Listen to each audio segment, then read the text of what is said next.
अस्सलाम वालेकुम वरहमतुल्लाहि वबरकातुहू। दोस्तों, आउं अली हसन अब्बासी। किताब आहे दयारे दिल ने दास्ताने मुहब्बत, मुल्क दिल जो मोकरो जंहिंजो अर्श ज़मी आसण, चुट्टो फ़कीर सांगी। मुसनिफ़ GM सैयद। छपाईंदड़ फिक्शन हाउस, लाहौर, हैदराबाद, कराची। छापो पहिरियों साल 2013 ईस्वी। किस्त नाई ख़याल सबू हो 2 सन। बनूशे जा में सबू ही बनाला दफ़ो चंग, बबू सा गब गब साकिए बनगमा नी वरोद।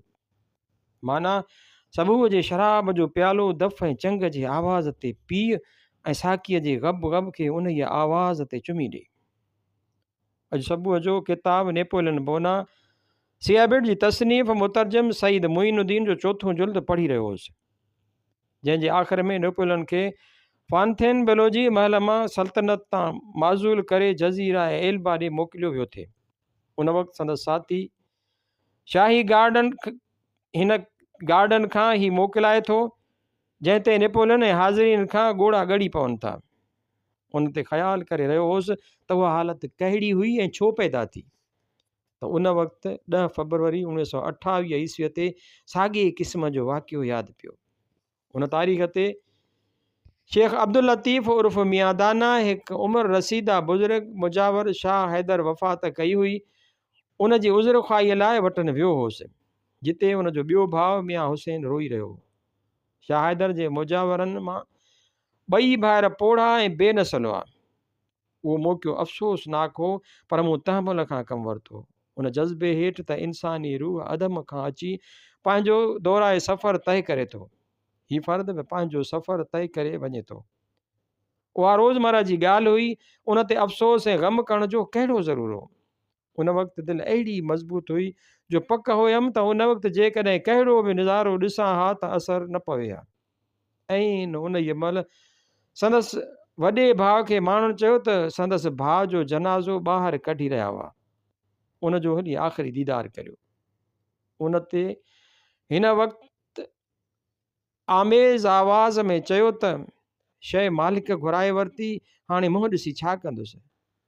उन इहो मूंखे ॿिन्ही भाइरनि जी मुद्दत ताईं तालुकात मुहबत ऐं यादगिरियुनि जो नज़ारो पेश कयो।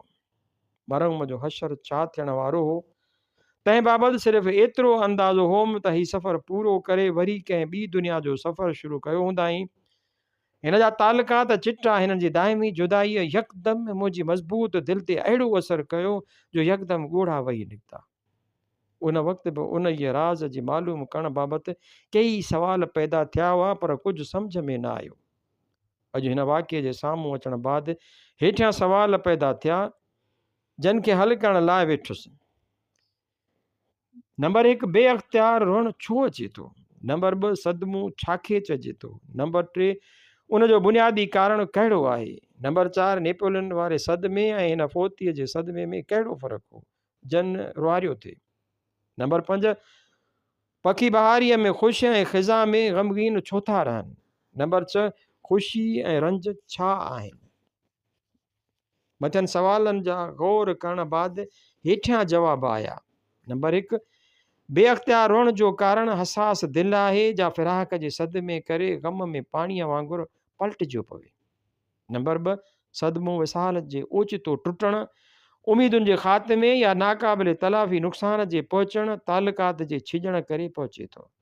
नंबर 3, सदमे जो बुनियाद जुदाई, नाउमीदी, नुक़सान जो अहसासु थिए थो।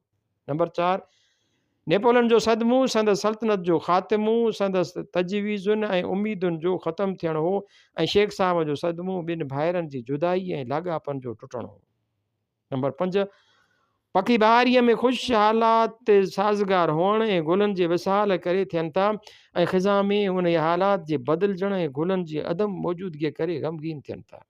नंबर 6, ख़ुशी विसाल आहे, ग़म फिराक आहे।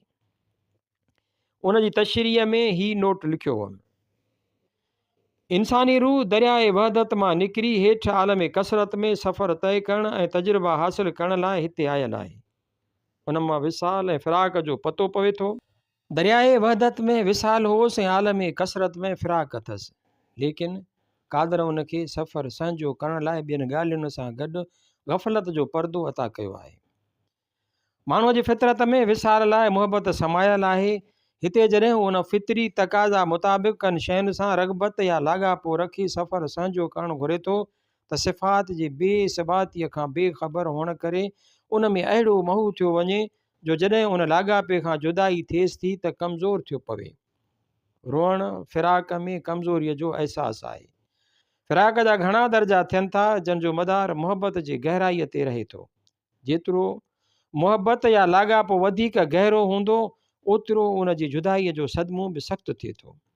मुंहिंजे ख़्याल मूजिबि रूह जे तरक़ीअ जो ज़रियो ॾुख ऐं फ़िराक आहे। इंसानी रूह कुल जो जुज़ो आहे। हिन खे कारोबार आलम जे पुरस्रार कैफ़ियत जी वाक़िफ़ियत न हुअण करे ढगे वांगुरु वहणो पवे थो। उहा कमनि जी मशगूली खेसि असल खां वेसर ॾेई सफ़र खे सफ़लो करे थी।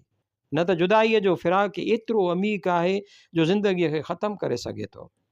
ख़ुशी विसाल जो लुत्फ़ आहे, ग़म फ़िराक जो इल्मु आहे। हर वक़्त ख़ूशे के दुरुस्त दहद मुफ्तनम शुमार कसेरा वकूफ़े नीस्त के अंजाम कार केस्त। माना जेको ख़ुशीअ जो मौक़ो मिले गनीमत ॼाण, छाकाणि त कंहिंखे पतो न आहे त आईंदा छा थींदो। 12 रमज़ान 1346 हिजरी मुताबिक़ 5 मार्च 1928 ईस्वी बरोज़ सूमर। ख़याल सुबुह 3। दर हर तरफ के रफ्तम जुज़े हैरतम नफ़ेज़ोद फरियाद ज़ेन बयाबान दज़ राहे बेनिहायत। माना जेॾां बि वियुसि त हैरत वधी हिन बयाबान ऐं उन जे अणखुट राह खां दाह निकिरियो वञे। सुबुह जो क़ुरान शरीफ़ पढ़ियुमि। हिन आयत जे मुताले बाद यकदम ख़्याल मथे छिकिजी वियो। कालू अतख़ज़ुल्लाह वलदा अन। सूरत बकरा 14 रुकू पढ़णु उते रहिजी वियो। जे गौर फ़िक्र बाद नतीजा कढियमि से कलमबद करियां थो। घणी वक़्त खां अल्लाह ऐं पंहिंजे लाॻापे बाबति ख़्याल पचाईंदो रहंदो हुउसि पर पूरीअ तरह ख़बर न पवंदी हुई। कसीर मुदत ताईं उन बाबति पतो न पियो। हिकु वक़्तु उन नतीजे ते पहुतो हुउसि त जेका ॻाल्हि इंसानी सम्झ में न अची सघे सा उन में अचण खां बालातर आहे, सा अल्लाह हूंदी। उन खां पोइ ॿियो ख़्यालु इहो आयो त काइनात जे ख़ालिक ऐं हुक्मरान ताक़त ते ख़ुदाबंदी हूंदी, पर उहे सभु धुंधला ख़्याल हुआ। मूं जॾहिं हिन मक़ौले ते ध्यानु थे ॾिनो त मन अरफ़ नफ़्सा फ़क़द अरफ़े रब्बा या हयात ते बादल ममात ॾे ख़्याल ते डुड़ायमि त अल्लाह जी सुञाणप सां गॾु पंहिंजी सुञाण लाइ बि गौर कंदो हुउसि। रूह मरण खां पोइ अलहदा हैसियत में ज़िंदा रहियो थिए या न, जी हा त हिन खे कहिड़ा मरहला तय करणा हुआ। ख्वाबनि बाबति बि सोचींदो हुउसि त उहे सिर्फ़ु ख़याली तसवर हुआ या उन्हनि खे का हक़ीक़त हुई। माण्हूअ जे ॻाल्हाइण, ख़्यालु करणु, ख्वाब ॾिसणु कहिड़ियूं ॻाल्हियूं हुयूं। उन्हनि मसइलनि ते गौर करण बाद हिन नतीजे ते पहुतो हुउसि त अल्लाह समुंड मिसल हो, असां हुन जा क़तरा हुआसीं। जीअं पाणी समुंड मां बाफ़ वसीले चढ़ी ककरनि जी सूरत में जबलनि ज़मीनुनि ऐं दरियाउनि जो दौरो करे वरी अचियो समुंड में पवे थो, तीअं रूह बि उन वादीअ वहदत मां निकिरी सफ़र तय करे वरी अची समुंड में गॾिजनि था। उहा ॻाल्हि हिकु दफ़े हातिम अलवीअ सां कयो हुउमि। उन चयो त हिकु स्वामीअ खां पुछियो हो त वरी जॾहिं कतिरो वञी समुंड में मिलंदो, यानी इंसानी रूह वञी अल्लाह सां मिलंदो, त उन वक़्तु हिन खे इल्म कुल हासिलु थींदो या न। जंहिंजो स्वामीअ जवाबु ॾिनो त उहो ज़रूरी न हो त हरू भरू हिन खे इल्म कुल हासिलु थिए। मुंहिंजो उन ते रायो इहो हो त जुज़ कुल में मिलण बाद ऐन कुल थी वेंदो। ॿिए माण्हूअ जो चवणु हो त बावजूदि उन इल्म जे अदब मलहूज़ रखिणो हो, जंहिं लाइ वरी मुंहिंजो जवाबु हो त उन खे बेअदबी शुमार न करणु घुरिजे, बल्कि उहो हक़ीक़तुनि जो इज़हार थींदो। वरी 15 रमज़ान 1347 हिजरी मुताबिक़ 26 फरवरी 1929 ईस्वी लोबो स्ट्रीट आई सेक्योरा बंगला कराचीअ ते हेठियों फ़िक्र जो नतीजो नोटबुक में दर्ज कयुमि। अॼु सुबुह जो 4 बजे धारे उथी रोज़ो रखी मामूल मुताबिक़ वज़ीफ़ो पढ़णु वेठुसि। 6:15 जा धारे दरी पटियमि त ॿाहिरि चांडोकीअ जो चङो नज़ारो सुकून नज़र में आयुमि। अजीब फितरी पाकीज़गीअ जो राज हो, जंहिं मख़फ़ी ज़ुबान ज़रिए हिदायत कई ऐं वज़ू करे मुसला विछाए उन पाक मख़फ़ी ख़ज़ाने जी ॻोल्हा तरफ़ रुजू थियुसि। निमाज़ में वधीक लुत्फ़ मिली रहियो हो, उन करे उन में सहवूं बि थियूं। दिलि ख़ुशि हुई। हाफ़िज़ जो ही बैत पंहिंजो असरु ॾेखारे रहियो हो। रौनके अक़्द शबाबे अस्त दगरे बस्तान रा मैं फ़हद नज़दा गुली बुलबुल ख़ुशू अलहान रा। माना बाग़ में वरी बहारीअ जी रौनक हुई। गुले बुलबुल खे ख़ुशख़बरीअ पे गुल बुलबुल खे ख़ुशख़बरी पे ॾिनी। नमाज़ बाद आयतुल कुर्सी पढ़ी तस्बीह सुभान अल्लाह पढ़णु शुरू कयमि। अखियूं पूरजी वयूं। ख़यालात जी धुम में ग़रक़ थी वियुसि। छा थो ॾिसां त वॾी समुंड जे विच में वञी पहुतो आहियां, जिते शांत जे आलम में लहरूं मेरा जहिड़ी माक जहिड़ी सुबुह सादिक चांडो की रोशनीअ में हुस्न जो नज़ारो ॾेखारे रहियूं आहियूं। जेतोणीकि तस्बीह पूरी थी त बि सुभान अल्लाह जो ज़िक्र उचारींदो रहियुसि। उते के सवाल पैदा थिया जंहिंजे जवाबनि लाइ फ़िक्र कयमि। नंबर 1 सुभान अल्लाह, अल्लाह पाक आहे छा हो। नंबर 2 समुंड जो ही नज़ारो छो थिए वञियो। नंबर 3 ख़राब ऐं चङियूं शयूं कहिड़ियूं हुयूं। नंबर 4 चङी ऐं ख़ूबसूरत शइ ॾे रग़बत छो थी थिए। नंबर 5 आउं छा होसि। नंबर 6 हीअ जो समुंड जो नज़ारो अल्लाह जी तस्बीह वक़्तु पसंदि आयो थिए, उन जी माना कहिड़ी हुई।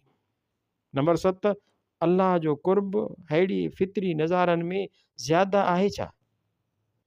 उन्हनि सवालनि जा जवाब वठणा हुआ, पर हर हिकु सवाल ते गौर में कई नवां सुवाल पैदा थी विया। तन जे अणखुट पेचीदगियुनि मुंहिंजी ख़याली ताक़त कमज़ोर करे छॾी।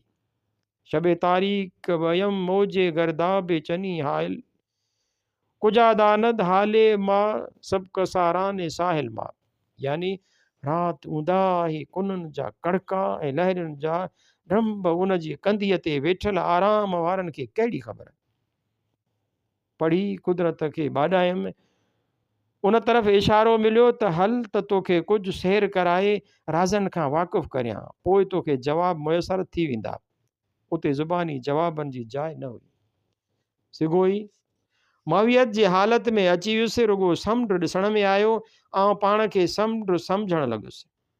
उन जे पींगे जहिड़नि लहरुनि मां लुत्फ़ अंदोज़ थी रहियो हुउसि। ओचितो सिज उभिरी ताबिश ॾेखारी, जंहिं समुंड में बेक़रारी पैदा करे वीरुनि रस्ते पाणीअ जे कुझु हिसनि खे समुंड मां ॿाहिरि कढी जुदा कयो। मूं पाण खे उन जुदा थियल हिसे में ॾिठो। वीर में हज़ार कतरा गॾु हुआसूं। पोइ वीर मां कुझु पाणीअ जो हिसो वापसि समुंड में वियो। कुझु ज़मीन चूसे वई, कुझु ॿाफ बणिजी मथे ककर वञियो। मूं पाण खे वरी ककरनि वारे हिसे में ॾिठो। उतां केतिरा सैर कयमि। वरी बिजली चमकी, जंहिं बारिश जी सूरत में असांखे ज़मीन ते हेठि रातो। उन खां पोइ केतिरा कतरा गॾिजी वकिरे ज़रिए अची तलाउ में कठा थियासूं। जिते भर में वणनि गुलनि ऐं सब्ज़ा जी सोबत नसीब थी, असां मां कनि कतरनि महक जी सूरत अख़्तियार कई। उतां बुलबुल जे पेट में विया त के वरी वणनि गुलनि ऐं सब्ज़ा में जज़ब थी विया। बाक़ी जेके तलाउ में रहिया, तन मां जानवर पाणी पीअण आया, जंहिंजी कसरत करे वक़्त खां पोइ तलाउ गंदो थियणु लॻो। आख़िर उहो तलाउ अहिड़ो गंदो थियो जो ख़ुदि जानवर बि उन खां परे भॼणु लॻा। उन खां पोइ आज़माइश जो दौरु शुरू थियो। उन मंज़र ॾिसण बाद थोरे गौर खां पोइ मज़कूरा बाला सवालनि हेठां जवाब ठही आया। सुभान अल्लाह जे ज़िक्र बेख़ुदीअ जो नज़ारो क़ाइमु कयो।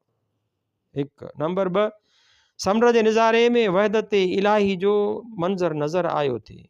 नंबर 3 कतरनि जो समुंड में गॾु रहणु आलम विसाल हो, जो ख़ूबसूरत थिए थो। लेकिन उहे साॻिया कतरा जॾहिं मादे जी मालूत सां कसीफ़ थी तलाउ में रहिया त उहे बदसूरत ऐं बदख्वार बणिजी पिया हुआ।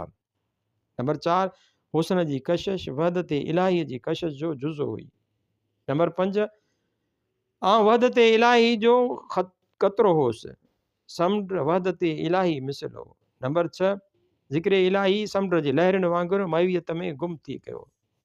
नंबर 7 समुंड कतरनि जो मजमूओ हो जो कसरत जी वहदत में मेलाप जो नज़ारो हुअण करे पसंदि आयो थिए। कुदरत जा अक्सर नज़ारा ख़ालिक हक़ीक़ीअ जी यादि ताज़ा कनि था। नंबर 3 अमली ज़िंदगी। मुंहिंजी तबियत खे जेकॾहिं मज़हब ऐं इल्म सां रग़बत हुई त उन सां गॾु कुदरत अमली ज़िंदगीअ तरफ़ बि मैलान पैदा कयो। मूं 1918 ईस्वीअ धारे जॾहिं 14 वरियनि जो मस होसि, उन रस में सन जे शहर में हिंदुनि जी पंचायत वांगुरु ॻोठ जे मुस्लमाननि जे इतिहाद ऐं समाजी कमनि लाइ अंजुमन क़ाइमु कराई। समाजी सुधारनि लाइ कोशिश कई हुई, जंहिंमें शादियुनि ऐं ग़मियुनि जे मौक़नि ते फज़ूल ख़र्चनि ते रोक विझरायमि। मर्दनि खे वॾनि पटकनि, वॾनि शलवारनि ऐं ड्रिघनि वारनि ख़िलाफ़ु मशवरा ॾिनमि ऐं सुधारा आंदमि। ज़ालुनि मां नथुनि कननि में घणी तादाद में पनड़ा पाइनि, हस कड़ियुनि ऐं बाहियूं पाइण जे रिवाज खे बंदि करायमि।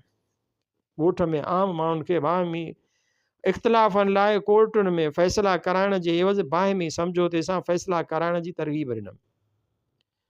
1920 ईस्वीअ धारे ख़िलाफ़त तहरीक में हिसो वठी सियासत में पेर पातुमि। उन खां पोइ ख़िलाफ़त ऐं कांग्रेस जे इजलास में हिसो वठणु शुरू कयमि। 1920 ईस्वी मार्च धारे सन में ख़िलाफ़त कॉन्फ्रेंस जो इजलास मौलवी फ़तेह मोहम्मद सेवाणीअ जी सदारत हेठि सॾायमि। 1924 ईस्वीअ में सन जे शहर में मटियारी सैदनि जी कॉन्फ्रेंस सॾारायमि। साॻे साल जे आख़िर में हैदराबाद जी सिंध तालीमी कॉन्फ्रेंस में शिरकत कयमि। 1925 ईस्वी धारे तालका लोकल बोर्ड मांझंद जो प्रेसिडेंट ऐं ज़िला लोकल बोर्ड कराचीअ जो वाइस प्रेसिडेंट ऐं ज़िला लोकल बोर्ड स्कूल बोर्ड जो मेंबर चूंडिजी ज़िले जी तालीम ऐं ॿियनि तामीरनि ऐं समाजी कमनि में कमु कयमि। 1926 ईस्वीअ ते सन में शाह हैदर अली जे मेले जे मौक़े ते अदबी ऐं समाजी कॉन्फ्रेंस सॾाइण जो दस्तूर विधुमि। 1928 ईस्वीअ जे आख़िर में ज़िला लोकल बोर्ड कराचीअ जो प्रेसिडेंट चूंडजण बैदि ज़िले जी तालीमी ऐं तामीरी कमनि में दिलचस्पी वरितमि। उन बैदि हेठियूं अंजुमनूं ठाहे उन जी मार्फत कमु करणु लॻुसि।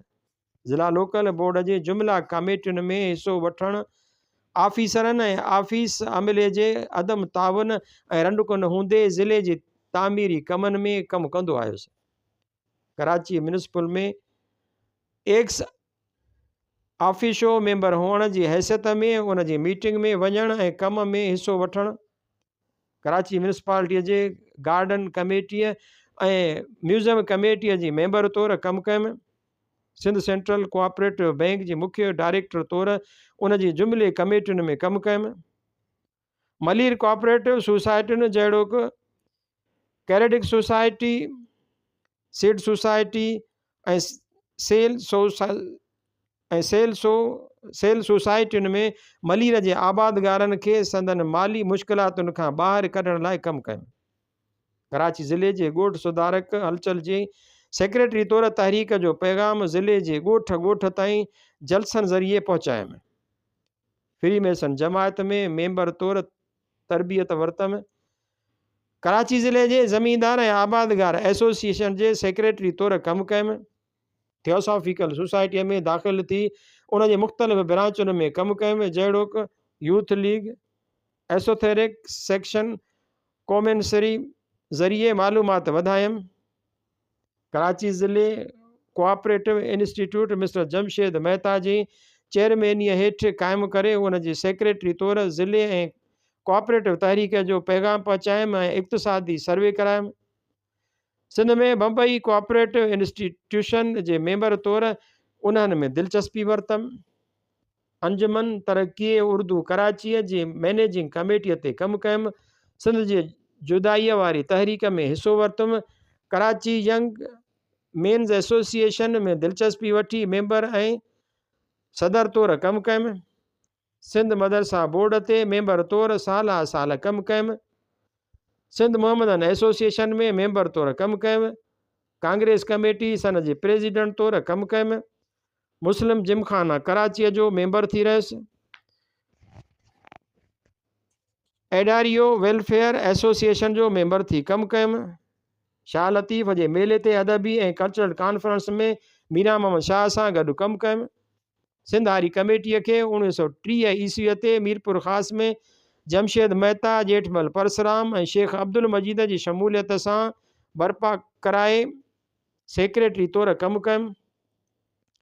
कराची ज़िले जे मालदार एसोसिएशन जो बुनियादु विझी मालदारनि जी तकलीफ़ुनि दूर कराइण लाइ दिलचस्पी वरितमि।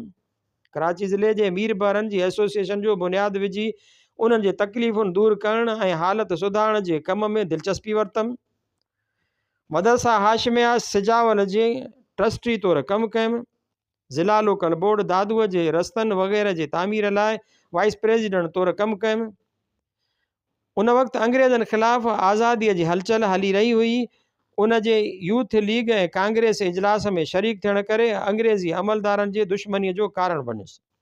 12 मई 1929 ईस्वी धारे उहे इख़्तिलाफ़ वधी विया। उन्हनि जो पड़ाॾो ॿुधी सैयद हाजी अब्दुल रहीम शाह सिजावल वारे हिकु ख़तु मोकिलियो।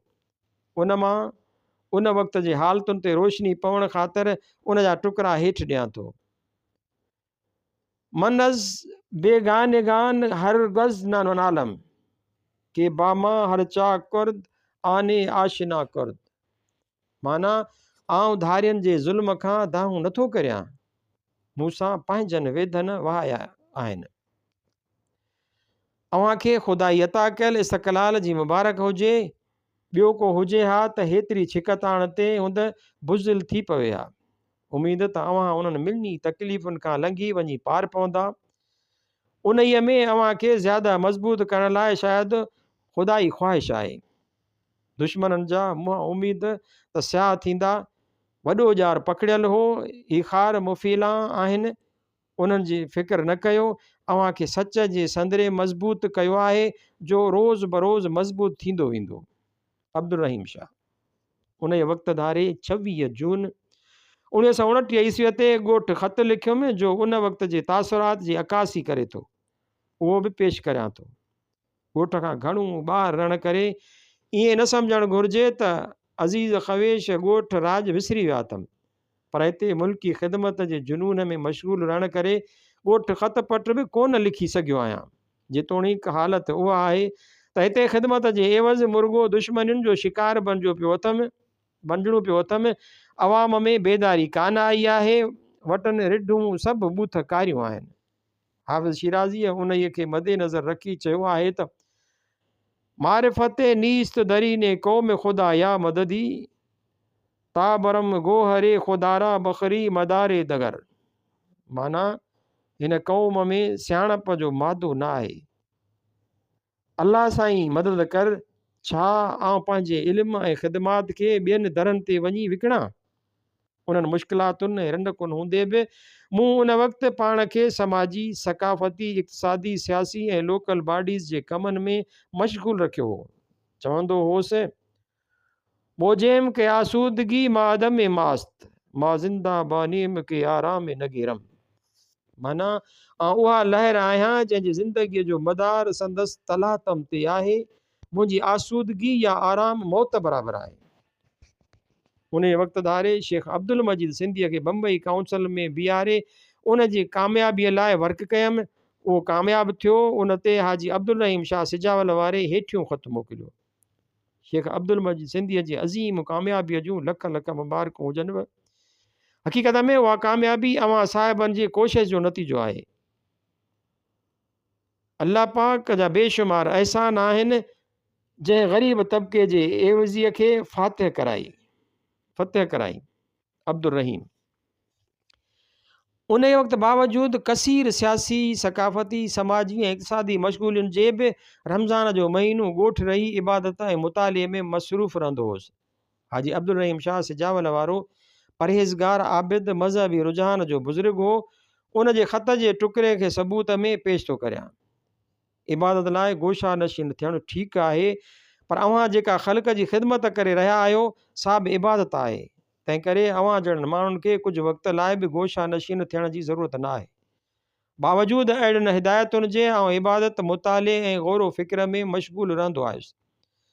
मूंखे मखदूम बसरुद्दीन अॻे फरमायो हो त बेलौस अवाम जी ख़िदमत में इबादत आहे। जंहिं क़ौमी ख़िदमत जो जोश ख़रोश मुल्की तामीर जी नेक ख़्वाहिश ऐं इरादनि सां हिन सियासी सहरा में पेर पातो हुउमि, तंहिं सफ़र में केतिरियूं ई माली, इल्मी, सियासी, तबई ऐं अमली मुश्किलातूं साम्हूं आयमि। इश्क थी आसान भायमि, नेठि थियो औखो अदियूं। उन ज़माने खे घणो वक़्तु गुज़री चुको आहे। हिन दौरे दराज़ अरसे खां पोइ हिन नतीजे ते पहुतो आहियां त अमली दुनिया में थिड़कण खां बचाइण में मूंखे चइनि ॻाल्हियुनि घणी मदद कई। नंबर 1, हक़ शनासीअ लाइ इबादत ऐं रियाज़त। नंबर 2, इल्म जे मुख़्तलिफ़ शाख़ुनि। नंबर 3, सालिहनि जी सोबत। नंबर 4, हज़रत इश्क जी नवाज़िश। अमली ज़िंदगीअ में आया काज़ी, मौलवी फ़तेह मोहम्मद सेवाणी, जमशेद मेहता, दादा जेठमल परसराम, शेख अब्दुल मजीद सिंधी जहिड़ा मुख़लिस कारकुन मुंहिंजा सरपरस्त, हमदर्द ऐं मुहसिन हुआ। बावजूदि बेइंतहा मुश्किलातुनि जे रिथियल कम खां नथिड़ी ख़िदमत में लॻी रहण लाइ संदन हमदर्दी ऐं मुहबत जो असरु हो। मिसाल लाइ अलामा आया काज़ी ऐं मौलवी फ़तेह मोहम्मद सेवाणीअ जे ख़तनि जा टुकड़ा पेश करियां थो। 13 फरवरी 1930 ईस्वी। असां तुंहिंजे सरगर्मियुनि जो अहवाल गहरीअ दिलचस्पीअ सां पढ़ी रहिया आहियूं। अजन सवाइ तुंहिंजा बहितरीन मज़मून प्रकाश अख़बार में पढ़िया अथऊं। जज़ाकल्ला ख़ैर। अल्लाह तुंहिंजो उन प्रोग्राम जी कामयाबीअ लाइ मददगार थींदो। तूं संदसि लाइ कमु करे रहियो आहीं। तुंहिंजी मुखालफ़त जो तादाद बि थोरो आहे। उन खे अल्लाह पाक राह हिदायत बख़्शे, पर उन्हनि लाइ ख़ुदा जो लक़ब ख़ैरुल माकिरीन कम थी ॾींदो। दुश्मन चे कुंद चो महिरबानी बाशिद दोस्त। अल्लाह शल तोते बरकतूं ऐं मददूं मोकिलींदो रहे। इमदाद काज़ी। 6 मार्च 1930 ईस्वी। को बि ख़ौफ़ न कर, अल्लाह वॾो महिरबान आहे। जंहिं सूरत में असां सिर्फ़ु ग़रीब ऐं जाहिल अवाम जी ख़िदमत करियूं था ऐं उन्हनि जे दुख दर्दनि दूर करण लाइ कोशान आहियूं, त अहिड़ी हालत में असांखे अल्लाह जी मदद ते भरोसो करणु घुरिजे। इमदाद काज़ी। उन मौक़े धारे मौलवी फ़तेह मोहम्मद सेवाणी साहब हिकु ख़त लिखी मुंहिंजी कोताहियुनि तरफ़ तवजो ॾियारियो हो। उन जे जवाब में साणसि अक़ीदत जो इज़हार कयो हुउमि, जंहिं ते हेठियूं जवाब मोकिलियाई। अव्हां जी महिरबानियुनि, इनायतुनि, कुर्बनि ऐं इज़त भरियल ख़त पहुतो। रब सलामत रखंदो। अव्हां जी इख़लाक़ मुहसिननि मां अहिड़ी तवक़ो हुई। जेतोणीकि अमली ज़िंदगीअ खे इबादत सम्झी कमु कंदो थे आयुसि, पर उन तवील सफ़र जी मुश्किलातुनि ऐं अवाम जे ख़वास जी बेक़दरी कॾहिं दिलि सुस्त बि करे विझंदी हुई। पर अल्लाह जी महिरबानी ऐं मज़कूरा बाला बुज़ुर्गनि जे दिलासनि ऐं हमदर्दीअ करे दिलि झले पे हलियुसि। जॾहिं अमली ज़िंदगीअ जी कारकर्दगीअ ते नज़र थो करियां, हिते ही ॻाल्हि ज़ाहिर करण खां रही नथो सघां त अमली ज़िंदगीअ मूंखे थ्योरी ऐं प्रैक्टिस यानी दुनिया में अमली कारगुज़ारीअ जे विच में तफ़ावत मालूम करण में मदद ॾिनी। अमली ज़िंदगीअ मूंखे सियासत ऐं इबादत जो बाहमी तालुक़ु ॾेखारियो। अमली ज़िंदगीअ मूंखे हक़ ऐं नाहक़ ॻाल्हियुनि जे विच में तफ़ावत मालूम करण लाइ मवाद मुयसरु कयो। अमली ज़िंदगी मूंखे फ़र्द ऐं जमायत जी बाहमी तालुकात जी ॿुझारत सम्झाई। अमली ज़िंदगी मूंखे पाण सुञाण, पाण सुधारण ऐं मुश्किलातुनि में मुक़ाबिले करण जी हिमत अता कई। अमली ज़िंदगी मूंखे ख़ुदि मतलबीअ जे तंग दायरे मां कढी क़ौम ऐं मुल्क जे सुञाण ऐं ख़िदमत करण लाइ राह हमवार कई। अमली ज़िंदगी मूंखे दोस्त ऐं दुश्मन या मुआफ़िक़ ऐं मुख़ालिफ़ में तमीज़ करण लाइ सबक़ सेखारिया। अमली ज़िंदगी मूंखे अमली दुनिया जे अजाइब घर में माण्हुनि जे हेठियनि क़िस्मनि सां रोशनास करायो, जंहिंमें नंबर 1, केतिरा माण्हू ज़ाहिरी सूरत में सुहिणा पर टाणनि अमलनि में ट्रूह हुआ। नंबर 2, केतिरा माण्हू ज़ाहिरी ॾेख ऐं ॾेल में वॾा ऐं रोबदार हुआ, पर अंदर में खोखला ऐं ख़ाली हुआ। नंबर 3, वफ़ादार इब्नुल वक़्त, दगाबाज़ ऐं ख़ुदि मतिलब माण्हुनि खे हिक ई सफ़ में बीठल ॾिठुमि। नंबर 4, तसना ऐं रिया जो जुबो ऐं दस्तार पहिरियल बद इख़लाक़ माण्हू ॾिसण में आया।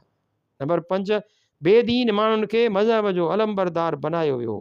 नंबर 6, ॾाढाई, शाहूकारी ऐं इक़्तिदार जे देवताउनि जा मुस्लमान पूॼारी ॾिठमि। नंबर 7, हिंदुनि जे लिबास में इस्लामी अक़ीदनि जा पैरोकार ॾिठमि। नंबर 8, ज़ाहिरी हुस्न ऐं तहज़ीब जे पोयां अंदरूनी बदसूरती ऐं बेवफ़ाईअ जी सूरत ॾिसण में आई। नंबर 9, रूहानी ऐं मज़हबी इदारनि जा मालिक बद इख़लाक़ीअ जा मुजस्सम ॾिठमि। नंबर 10, बहादुर नरम दिलि ॾिठमि ऐं बुज़दिल कठोर दिलि ॾिठमि। नंबर 11, पंहिंजे सूरत में परावा ॾिठमि ऐं परावनि में पंहिंजनि जहिड़ा ॾिठमि। नंबर 12, धोखेबाज़ कामयाबु ॾिठमि ऐं ईमानदार नाकामयाबु ॾिठमि। अमली ज़िंदगीअ में मूं सुखनि जे सुहाग पोयां ॾुखनि जो ॾुहाग लिकल ॾिठो। अमली ज़िंदगीअ मूंखे ॾुखनि ज़रिए पिरीअ जो पंधु ॾेखारे हयातीअ जो सफ़र सवलो कयो। अमली ज़िंदगीअ मूंखे कठारीअ में काढ़े कच कढण लाइ मदद कई। अमली ज़िंदगीअ पाण विञाइण जो सबक़ु सेखारे मिजाज़ खां हक़ीक़त जो रस्तो ॾेखारियो। ज़िंदगी मूं लाइ वेद ऐं क़ुरान साबित थी। उन में मूं मरी जीअण जो मज़ो चखियो। हाफ़िज़ फरमाए थो, बिया बमेकदा व चेहरा अज़ग़वानी कुन, मरो बसो महे कांजा सियाह कारा नद। माना ज़िंदगीअ जे नशे में मस्तु थी मुंहं खे ॻाढ़ो कर, ज़ुहद नज़रियाई अक़ीदनि जी जाइ पनाह में न वञ, छाकाणि त उते धोखेबाज़ वेठल आहिनि। शाह साईं उन लाइ फरमायो आहे, भॻोई भेर झांसी रतो रास थिए, बुरी बेकारीअ सी हारी पाण महीर, कत कतींदियूं केर नई सीन न ॼाणिजे।